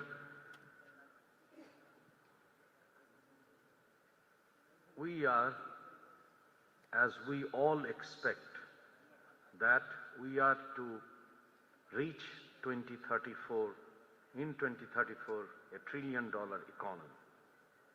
And we have already embarked in a new model, a model that talks about investment translating into employment, and employment giving us adequate revenue that can finance skilled, healthy population. We would like to raise our GDP in terms of education expenditure to a GDP in terms of 5% of GDP in health and education, and 3% in social sector. Because for investment to have its sustainable footing, we need skilled, healthy human resources. Second thing that we are committed is about making sure that there is functioning institutions. Because we need a regulatory environment that is stable, that is predictable. And for that, we have been undertaking a series of reforms to have institutions that work for people, that work for its citizens, that works for its investors. Thirdly, as you mentioned, that we need connectivity, we need multimodal connectivity, we need logistics, seamless logistics. And this is where our Honorable Prime Minister is leading in terms of having a multimodal connectivity from Panchaghat to Chittagong, in terms of road, in terms of rail, in terms of riverine transportation. And we would like to transform Chattogram and Mongla as logistic hubs. And as you all mentioned, and the multiple reports suggest that we need fiscal incentives. Yes, if you really look at, we are trying to ensure that our economy is diversified, our economy is competitive, our economy is ensuring productivity growth. And for that, we have come up with a series of fiscal incentives. And the final point that was made by the FICCI president is about having dialogue. Yes, if you really look at our Honorable Prime Minister has been having interaction with industrialists. If you remember, on 23rd of April, he had a meeting with all those investors, and then subsequently there are meetings with the investors. So what we have is a political leadership which would like to not only see but are working to transform the whole economy, which can cater to the citizens, cater to every citizens, and that could ensure Bangladesh before all. Thank you. Thank you, sir. Thank you so much for clearing the pathway, Honorable Advisor. I would now turn to the Honorable ICT Advisor, please. I'll talk about one huge opportunity and one challenges for our future. When we look into the electronics, consumer electronics, computer and all the manufacturing electronics industry, it's a $2 trillion economy in the world. If you look back last 40 years, 90% of this economy, when it was a $1 billion economy or $1 trillion economy, 90% of those $1 trillion manufacturing has always happened in Asia Pacific, from Japan all the way to the Vietnam. Like you can think of Japan, Korea, China. Initially, if you go back 30 years back, Japan was much higher. Now China has much higher share. But 90% of this $1 trillion manufacturing always happened in Southeast Asia, in Asia Pacific. So, and this is expected to be double up in next 5 years. So imagine 1%, just 1% of this $1 trillion, $2 trillion economy is $200 billion.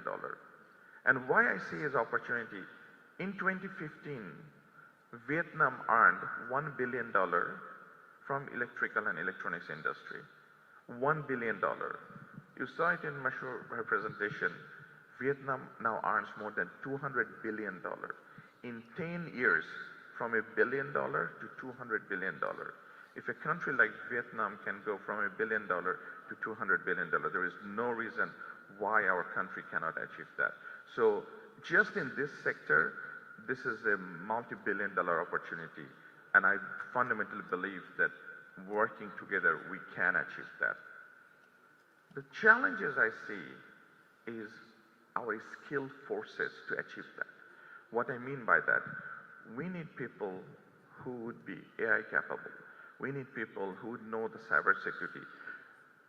We as a country has missed the opportunity to ride the wave of software engineering and a lot of other engineering. During last few years, Vietnam was not there. Cambodia was not on the picture. Compared to a lot of our neighbors, that we did not progress as high. What gives me hope, 2 weeks back, Honorable Prime Minister invited a group of 80 students. From grade 8 to grade 12, they have competed in Asian AI Olympiad, and 3 of our students won gold medal, and 4 of them are now going to compete in International AI Olympiad. We spent some time with those students, talking with those students who were from class 8 to class 12, from Dhaka to outside Dhaka to the Upajilas, give me the hope and conviction. The way these young children articulated what is AI, what tools they use, what machine language they use, how they build a platform, how they are thinking of their startup. This is a huge opportunity for us. So the challenges for us is that not just those 80 students, how we get all the students for our country, those who are in school, colleges, universities, ready for the future of the world, the future of AI, the future of cloud computing, future of data computing. If we can get our new generation ready for that, there is no stopping for us in moving forward, inshallah. Thank you, everybody. Thank you. That's an incredible journey ahead. Honorable Beta Chairman, please. Thank you. My panelists have gone into a lot of details about the major issues, and I believe the audience also knows about the technical challenges. So I'll probably touch something else which is very core to what we truly value and believe in. Look, we're going through a very exceptional time as a nation, and we're on a very exciting journey.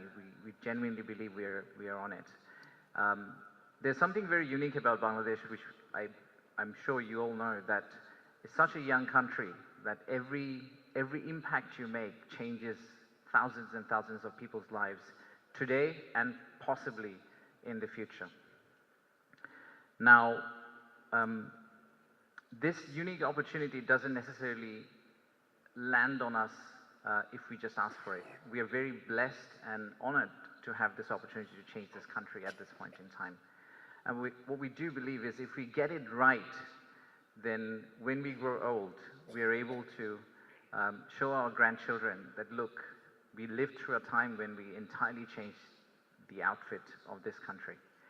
And there's a song, which is a very famous song sung by Bhupen Hazarika, which says, Amra korbo joy ekdin. I genuinely believe that ekdin is not too far away. And if you all help us as a team, we can get to that ekdin for Bangladesh. Thank you.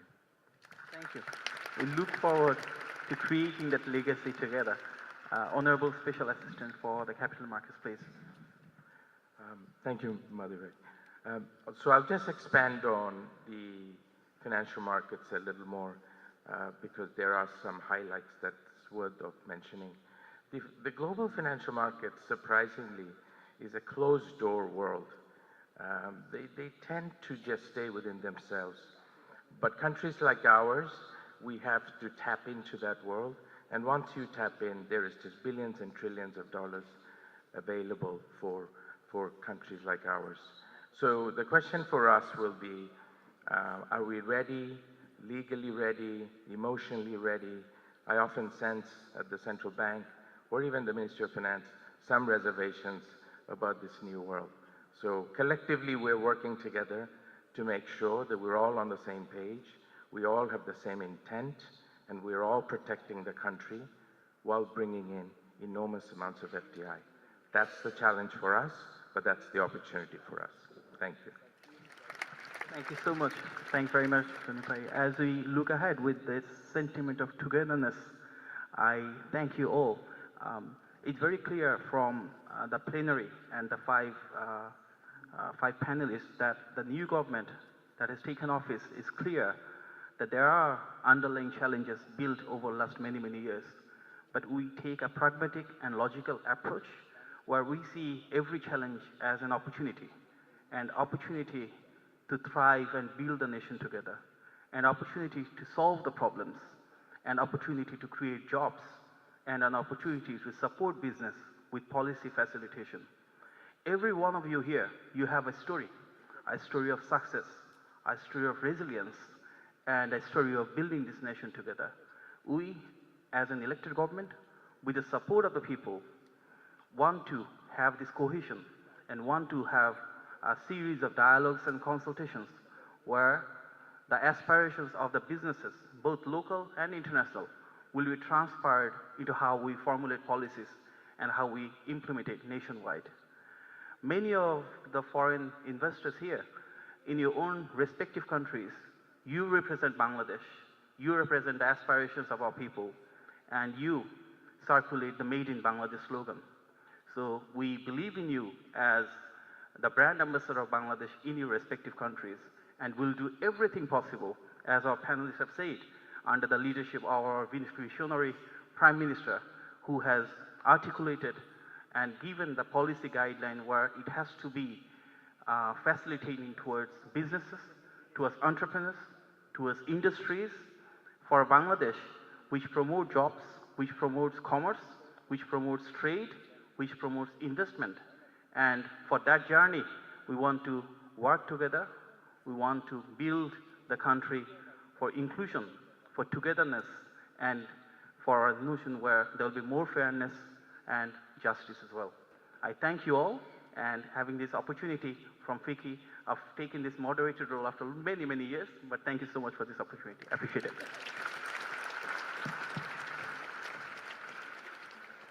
Thank you very much, Dr. Mahdi Amin, and thanks to all our distinguished panelists for such an important and constructive discussion. You may take your seats now. Your insights reflect the importance of continued collaboration between the government, policymakers, regulators, and the investor community.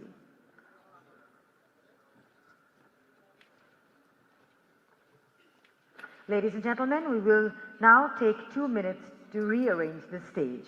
Your patience and tolerance in this regards will be highly appreciated.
Ladies and gentlemen, it is now our highest honor to invite the Honorable Prime Minister of the People's Republic of Bangladesh, Mr. Tariq Rahman, to deliver his speech. With a round of applause, please welcome the Honorable Prime Minister.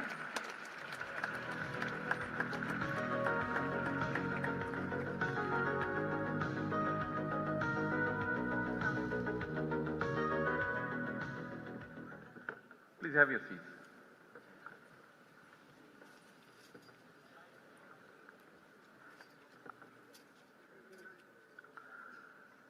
Bismillahirrahmanirrahim. Distinguished guests, excellencies, friends from the international community, respected business leaders, members of foreign investors, Chamber of Commerce and Industry, development partners and honored guests. Assalamu alaikum and a warm good morning to you all. It is an honor and privilege to join you today. As I look across this room, I see some of the best and brightest business executives, investors and experts. Many of you have seen Bangladesh as a place to invest and grow your business. Your investment have created jobs, introduced new technologies, strengthened global supply chains, and contributed to Bangladesh's economic progress. For that, I extend my sincere gratitude. Before entering politics, I also started my career as a businessman. From my experience, I have learned that business do not succeed only because of entrepreneurial credential or political promises. They partly succeed because of the government policies that support growth. Today, I would like to share something with you. The new forward-looking BNP government wants your companies to invest and expand in Bangladesh. Whether you are a local entrepreneur or a foreign investor.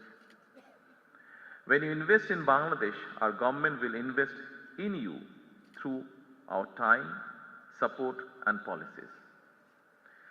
This is a commitment we will try our best to keep, inshallah.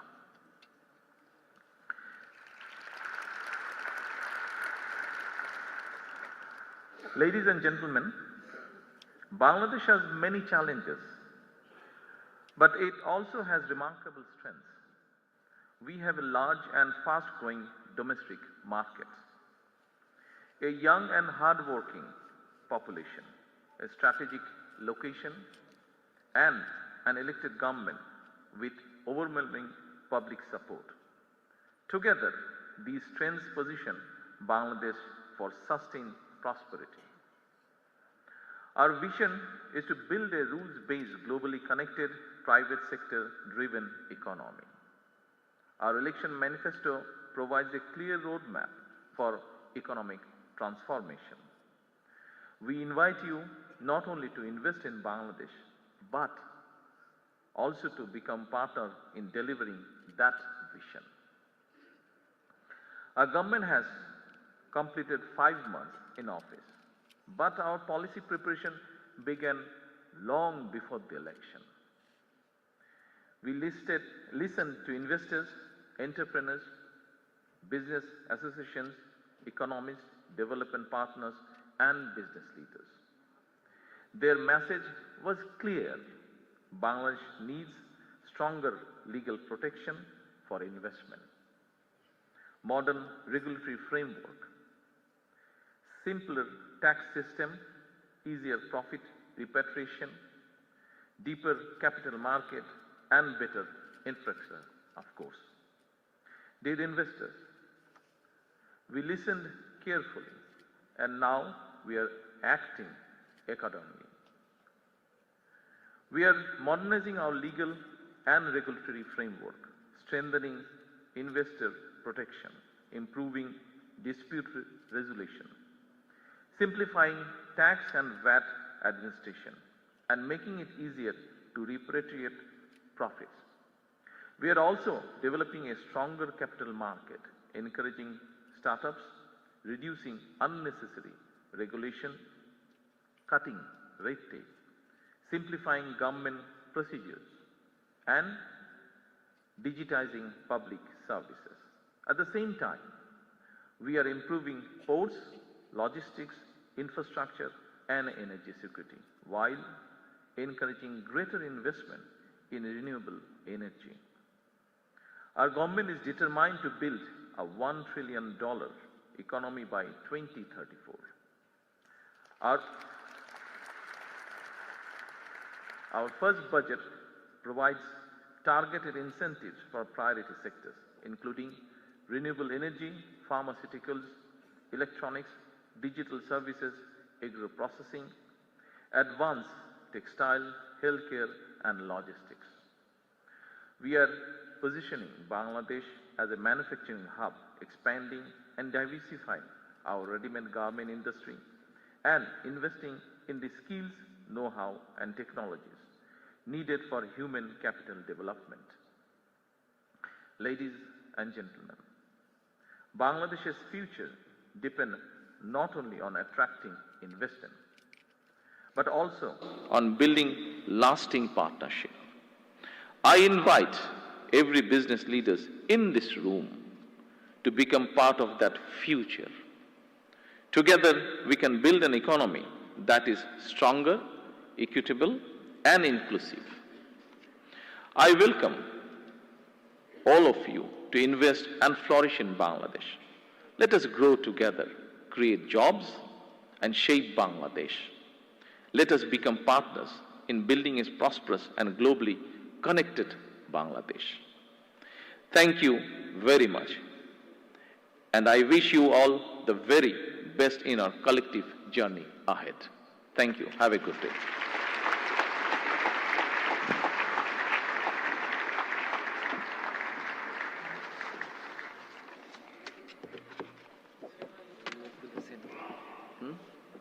এখানে সেটা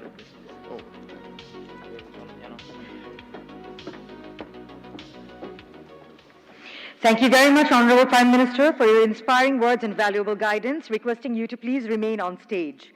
Ladies and gentlemen, we will now proceed to the presentation of the FDI report. May I request the following distinguished representatives to kindly join the Honorable Prime Minister on stage. Ms. Rupali Haq Chaudhary, President FICCI and Managing Director of Berger Paints Bangladesh Limited. Mr. Deepal Abe Wickrama, Senior Vice President of FICCI and Chairman and Managing Director of Nestle Bangladesh PLC. Mr. T.I.M. Nurul Kabir, Executive Director of FICCI. Mr. Shams Zaman, Country Managing Partner, PricewaterhouseCoopers, PwC Bangladesh Private Limited, and Dr. Masroor Riaz, Chairman and Founder, Policy Exchange Bangladesh.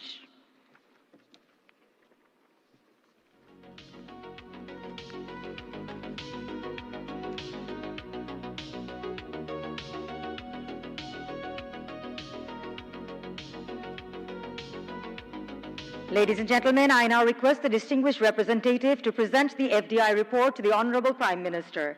This report represents the insights, recommendations, and aspirations of the investor community and reflects FICCI's continued commitment to strengthening Bangladesh's investment ecosystem.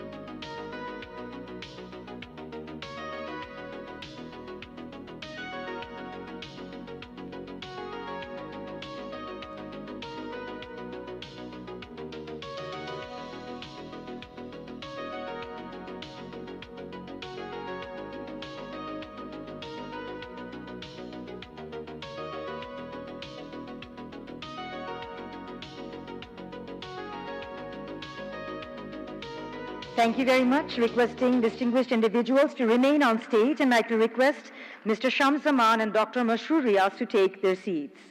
We will now move on to the memento presentation, for which I will request the FICCI Executive Board of Directors to kindly come on stage to present the memento to the Honorable Prime Minister.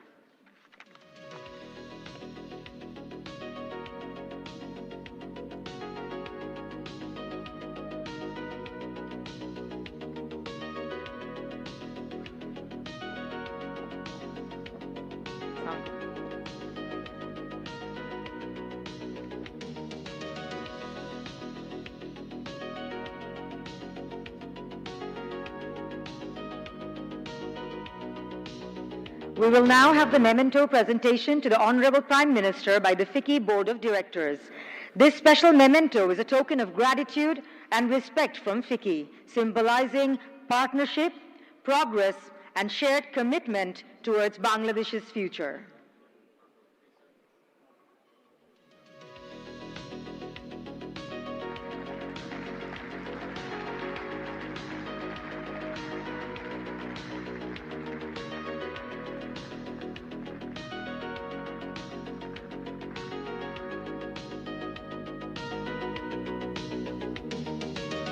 May I request everyone to remain on stage to capture the moment with the Honorable Prime Minister.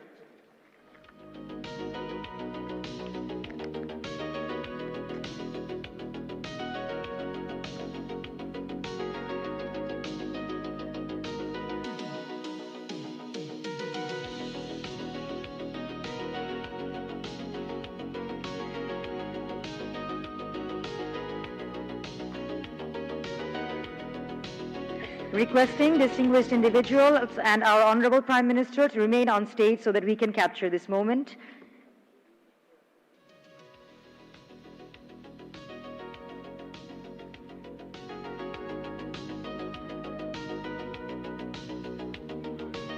Thank you very much. Honorable Prime Minister and distinguished guests on stage, you may now take your seats.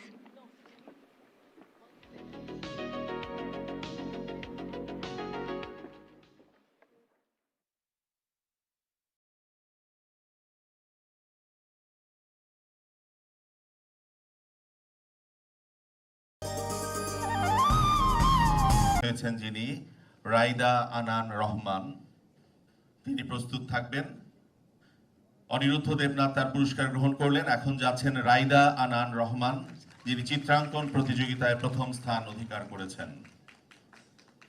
প্রস্তুত থাকবেন নাজিফা তাবাসসুম, আবৃত্তি প্রথম।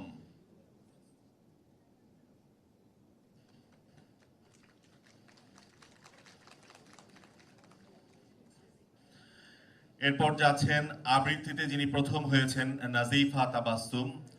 তিনি অসাধারণ একটি আবৃত্তি করেছেন আবু হেনা মুস্তফা কামালের ছবি, যেটি আমাদের দেশ নিয়ে একটি কবিতা ছিল, এবং অসাধারণ আবৃত্তির জন্য তিনি প্রথম স্থান অধিকার করেছেন। নাজিফা তাবাসসুম তিনি আমাদের প্রধান অতিথির কাছ থেকে পুরস্কার গ্রহণ করছেন। নাজিফা তাবাসসুম। প্রস্তুত থাকবেন রুবাইয়া শবনম হৃদি, একক নৃত্যে প্রথম হয়েছেন যিনি। রুবাইয়া শবনম হৃদি একক নৃত্যে প্রথম স্থান অধিকারিণী।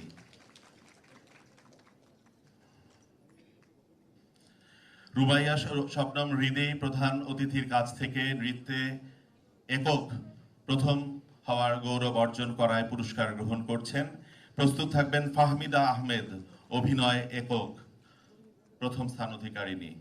ফাহমিদা আহমেদ অভিনয়ে প্রথম হয়েছেন এবং অভিনয় একক পর্বে তিনি প্রথম স্থান অধিকার করেছেন। তিনি পুরস্কার গ্রহণ করছেন আমাদের মাননীয় প্রধান অতিথি ডক্টর জুবাইদা রহমানের হাত থেকে। আমাদের আর যারা প্রতিযোগী আছেন, যারা বিভিন্ন ক্যাটাগরিতে বিভিন্ন ভাগে প্রতিযোগিতা অংশগ্রহণ করেছেন এবং পুরস্কার পেয়েছেন, দ্বিতীয় তৃতীয় হয়েছেন, তাদেরও আমরা এখানে সম্মাননা জানাচ্ছি এবং তারা তাদের যে সার্টিফিকেট এবং পুরস্কার পরবর্তীতে গ্রহণ করে নেবেন।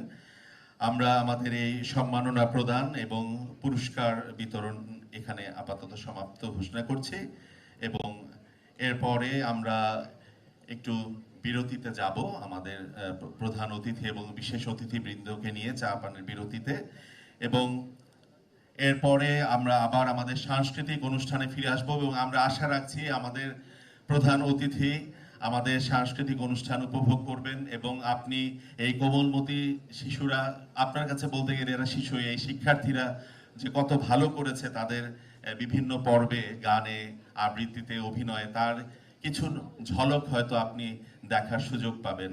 আপনার প্রতি বিনীত অনুরোধ, যদি সম্ভবপর হয় আমাদের এই সাংস্কৃতিক অনুষ্ঠান আপনি উপভোগ করবেন। এখন আমরা চা পানির বিরতিতে যাচ্ছি। এখানে আপনাদেরকে 20 থেকে 25 মিনিট সময় আমরা এখানে নিব, তারপরে আমরা আবার ফিরে আসব। আপনারা যারা মিলনায়তনে অবস্থান করছেন তারা সুশৃঙ্খলভাবে অবস্থান করুন। আমাদের প্রধান অতিথি এবং বিশেষ অতিথির গমনাগমনের পথে যেন কোনো বাধার সৃষ্টি না হয়। আমরা প্রধান অতিথি সহ আমাদের বিশেষ অতিথি সহ তাদেরকে নিয়ে আমরা চা পানের জন্য এখন যাচ্ছেন আমাদের সভাপতি। আর